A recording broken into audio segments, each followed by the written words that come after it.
بات نہ بتائے۔ حضرت سعد ایک مرتبہ مکہ میں آئے تو اس نے دیکھا، اس نے کہا امیہ یہ کون ہے؟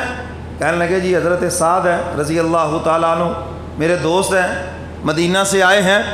تو اس نے بکواس شروع کر دی کہ ایسے بے دینوں کو تم پناہ دیتے ہو، بیت اللہ کے طواف کی اجازت دیتے ہو، اگر میرا بس چلے تو میں اس کو قتل کر دوں یہیں پر۔ حضرت سعد فرماتے ہیں بکواس بند کرو، میں نے اپنے نبی کی زبان مبارک سے سنا ہے کہ نبی کے ہاتھوں سے تو بھی قتل ہوگا، اور امیہ سے کہا کہ تو بھی قتل ہوگا۔ امیہ کی تو اسی وقت ٹانگیں کانپنے لگی ہیں، یکاں پہ ٹانگنے لگی۔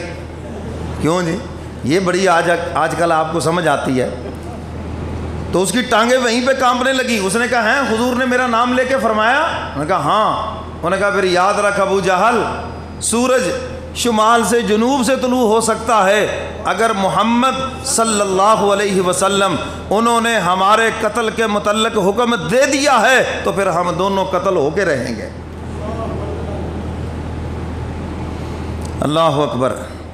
ابو جہل نے جب آر دلائی تو نہیں جائے گا تو پھر دوسرے لوگ نہیں جائیں گے، تیرے لیے خصوصی رعایت ہے۔ کیا؟ اس نے کہا تیز رفتار ایک گھوڑا لے لے اور جس منزل پہ تجھے خطرہ محسوس ہو، فر یفر فرار، بھاگ جانا وہیں سے، جہاں تجھے لگے کہ پکڑا گیا تو بھاگ جانا۔ لیکن جو اللہ کے علم میں ہے، جو لکھا ہوا ہے وہ ہو کے رہے گا۔ بخاری شریف میں ہے کہ یہ چلا چلا، ہر منزل پہ لوگ سوتے اور یہ جاگتا، یوں گردن نکال نکال کے دیکھتا کہیں سے حملہ تو نہیں ہو رہا، یہاں تک کہ آ گیا بدر میں اور صحابہ کے ہاتھوں سے قتل ہو گیا۔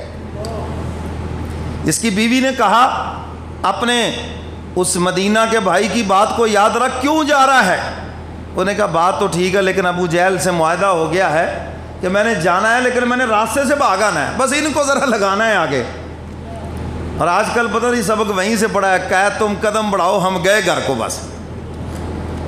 کیوں جی؟ کہ تم نعرے لگائیں گے اور بعد میں کچھ بھی نہیں۔ کتنے قائد یہاں پھرتے ہیں جی۔ مولانا عبدالشکور دین پوری رحمۃ اللہ علیہ فرمایا کرتے تھے ہم نے بڑے صدر دیکھے، پھر بڑے ذی قدر دیکھے، اور پھر ہم نے وہ در بدر دیکھے۔ بڑے ہی نا قدر اور بڑے ہی در بدر دیکھے، بڑے صدر دیکھے ہم نے یہاں۔ اللہ اکبر۔ تو میرے محترم سامعین، 1000 کا لشکر اور ان کے پاس پورا جنگی ساز و سامان، اور پھر گانے والی عورتیں ساتھ، ناچ گانے کا سامان ساتھ، تماشے کے لیے سامان ساتھ، عیاشی کا سامان بھی ساتھ لیا۔ کہنے لگے جب ہمیں فتح ہو جائے گی تو ہم وہاں بیٹھ کر 3 دن جشن منائیں گے، ناچ گانا کریں گے، ڈانس پارٹیاں ہوں گی، شراب کی محفلیں ہوں گی، یہ سارے کام ہم 3 دن بیٹھ کر کریں گے، نکلو یہاں سے۔ مسلمان تو تھوڑے سے ہیں، ہم تو ایک لمحے میں ان کو قتل کر دیں گے۔ یہ ناچ گانا ڈانس یہ کن کے کام ہیں؟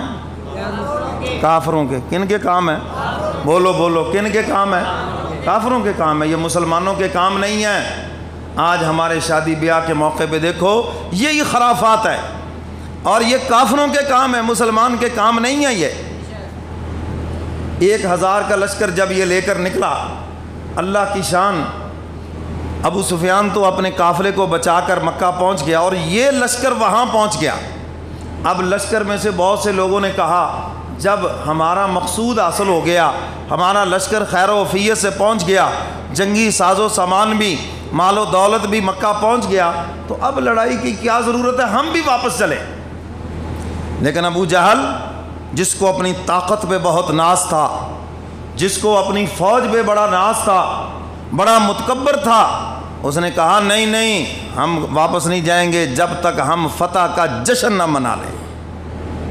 حضور علیہ الصلوۃ والسلام کو بھی اطلاع مل گئی، اور یہ جو قرآن کریم کی آیت مبارکہ ہے، حق تعالیٰ فرماتے ہیں محبوب وہ وقت یاد کرنے کے قابل ہے جب آپ کی جماعت بڑی کمزور تھی اور آپ آہوزاری کر رہے تھے، اور ہم نے آسمان سے فرشتے نازل کر کے آپ کی مدد کی ہے۔ فرمایا وَلَقَدْ نَصَرَكُمُ اللَّهُ بِبَدْرٍ وَأَنْتُمْ أَذِلَّةٌ فاتقوا اللہ لعلکم تشکرون۔ حق تعالیٰ فرماتے ہیں میرے محبوب بہت کمزور تھی اس وقت جماعت، ہم نے آپ کی مدد کی اور لشکر آسمان سے بھیجے، ملائکہ کے لشکر آئے آپ کی مدد کے لیے، یہ ہمارا احسان ہے۔ فرمایا شکر ادا کرو، اور یہی قانون ہے۔ حق تعالیٰ فرماتے ہیں جب میں نعمتیں عطا کروں تو میری نعمتیں کھا کر میرا شکر ادا کرو۔ اور شکر کیا ہے؟ اس کی فرما برداری۔ شکر کیا ہے؟ اللہ کی اصل شکر یہ ہے، زبان سے بھی شکر ادا کرنا چاہیے، یا اللہ تیرا شکر ہے، اللہ کا بڑا شکر ہے، اور ساتھ ساتھ اس کی فرما برداری بھی کرنی چاہیے۔ حضور علیہ السلام نے صحابہ کو بٹھایا، فرمایا میرے صحابہ ہم جس لشکر کے لیے نکلے تھے وہ تو چلا گیا، اور دوسرا لشکر 1000 کی تعداد میں پورے جنگی ساز و سامان کے ساتھ، پوری جنگی تیاری کے ساتھ آ گیا، اور اب ہمارا مقابلہ ان سے ہوگا، اب بتاؤ کیا کرنا ہے؟ سیدنا صدیق اکبر اٹھ کے کھڑے ہو گئے، حاضر ہیں اللہ کے محبوب۔ سیدنا فاروق اعظم اٹھ کے کھڑے، حاضر ہیں اللہ کے محبوب۔ حضور سن رہے ہیں، فرمایا تم تو ہو ہی بیرے۔ حضور علیہ السلام اصل میں مدینہ والوں کی، انصار صحابہ کی تائید لینا چاہتے ہیں کہ وہ کیا کہتے ہیں، کیونکہ اصل تو وہ لوگ ہیں۔ تو حضور علیہ السلام منتظر ہیں۔ حضرت مقداد رضی اللہ تعالیٰ عنہ اٹھ کے کھڑے ہوئے مدینہ والوں کی طرف سے اور عرض کیا اللہ کے محبوب، ہم موسیٰ علیہ السلام کی قوم کی طرح نہیں ہیں کہ تم جاؤ اور تمہارا خدا جا کے لڑے، ہم تو یہاں بیٹھے ہیں، بلکہ ہم تو وہ ہیں، ہم عرض کرتے ہیں بے شک آپ بیٹھے اور ہم جا کر میدان میں لڑیں گے۔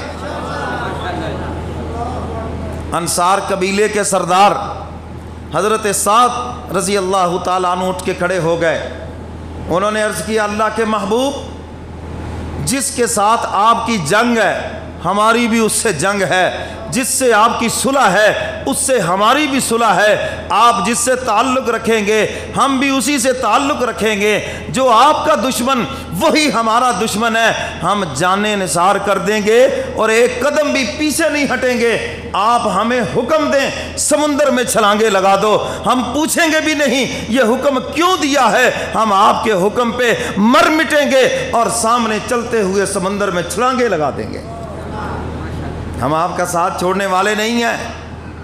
حضور علیہ السلام کا چہرہ مبارک خوشی سے کھل اٹھا، حضور خوش ہو گئے، حضور نے دعا فرمائی اور میرے محبوب نے فرمایا کہ پھر آگے بڑھو، فتح و نصرت انشاءاللہ تمہارے قدم چومیں گی۔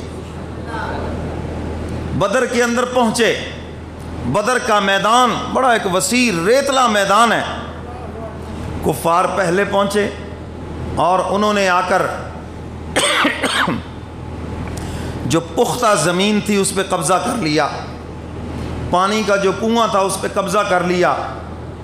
اب مسلمانوں کے لیے ریتلی زمین ہے جس پہ پاؤں کھڑے ہی نہیں ہو رہے، جو حضرات ریتلی زمین پہ چلے ان کو پتہ ہے کیسے پاؤں زمین میں دھنس جاتا ہے، اور پینے کے لیے پانی بھی کوئی نہیں۔ اللہ اکبر۔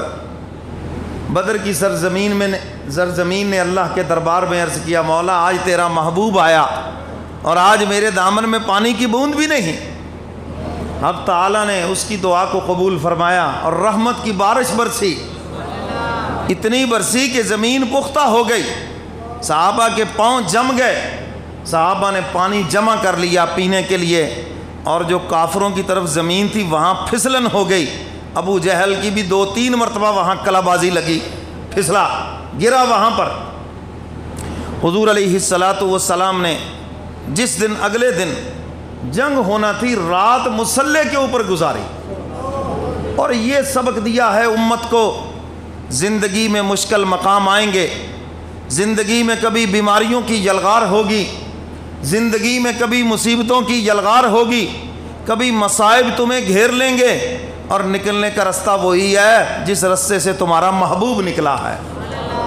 بس یہ سمجھایا ہے امت کو کہ تمہاری زندگی میں بھی ایسے معاملات آئیں گے، ایسے وقت آئیں گے، تو مایوس نہ ہو جانا، اپنی جان کا خاتمہ نہ کر لینا، خودکشی نہ کر لینا، بلکہ اللہ کے سامنے دامن پھیلانا، حق تعالیٰ تمہاری مصیبت کو دور فرما دیں گے۔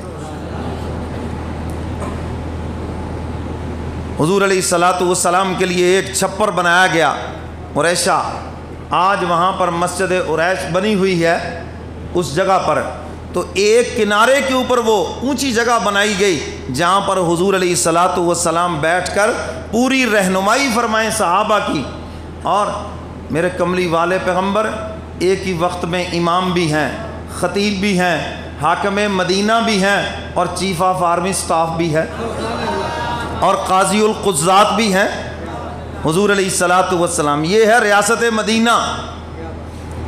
اگر ریاست مدینہ بنانی ہے تو بھائی اس کو آگے لاؤ جس کو دین کا پتہ ہو، جن کو مسائل کا پتہ ہو۔ ارے جس بیچارے کو کلمہ نہیں آتا، جس بیچارے کو خاتم النبیین پڑھنا نہیں آتا، جو روزے کی حالت میں پانی مانگ رہا ہے تو وہ بیچارہ کیا ریاست مدینہ بنائے گا؟ آج لوگ کہتے ہیں جی وہ درخت لگا دو کیکر کا اور دعا کرو کہ اس کو سیب لگ جائے۔ کیوں جی؟ آپ درخت لگائیں کیکر کے اور مجھے کہ مولوی صاحب خصوصی دعا کرے کہ اس کو سیب لگ جائے، لگ جائیں گے؟ مولوی الٹا ہو جائے تب بھی نہیں لگیں گے۔